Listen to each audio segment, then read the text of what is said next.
Ça sent.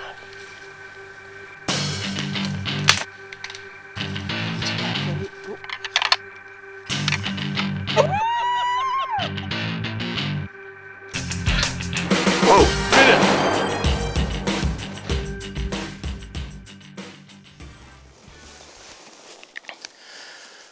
Je vais vous expliquer, c'est une technique qu'on a développée depuis à peu près 2 ans. Quand on fait des lignes d'odeur, normalement on disait, faites la hauteur d'une ceinture, vaporisez le plus que vous pouvez dans les branches, puis ça va donner du succès. C'était efficace, sauf que quand on arrivait avec des animaux plus rusés, on avait de la misère à les faire venir sur des lignes d'odeur.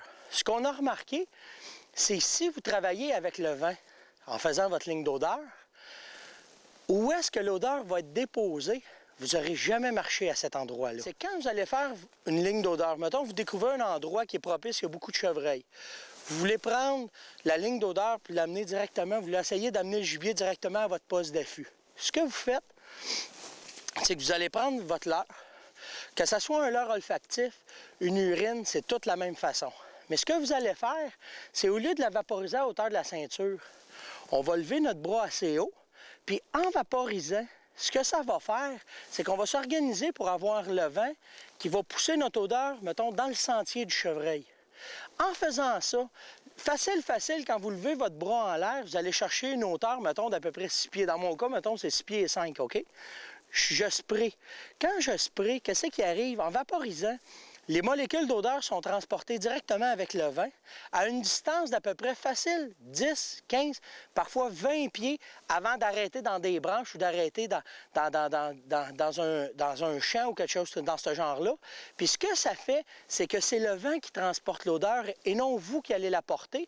Donc, vous ne contaminez pas le sentier de chevreuil ou le frottage de chevreuil, le grattage de chevreuil que vous avez découvert. Ce que ça fait, c'est que l'odeur, les molécules sont transportées. Puis vous, à votre poste d'affût, l'endroit où est-ce que vous avez vaporisé est complètement vierge. Ce que ça fait dans ce temps-là, on vous l'avait vu dans la chasse que j'ai récolté le boc dans les Laurentides, bien, quand je vaporisais dans les airs, l'odeur est envoyée directement dans la ligne de transition où est-ce qu'il voyageait. Puis le mâle s'est douté absolument de rien que c'était un humain qui avait fait cette ligne d'odeur-là parce que je n'avais jamais mis les pieds à cet endroit-là. Donc, j'avais enlevé toutes les chances de contamination pour laisser une odeur au cerf de Virginie. Donc, simplement, quand vous faites une ligne d'odeur, vous avez seulement qu'à lever le bras assez haut et utiliser le vent comme allié. Il va transporter vos molécules d'odeur à l'endroit désiré.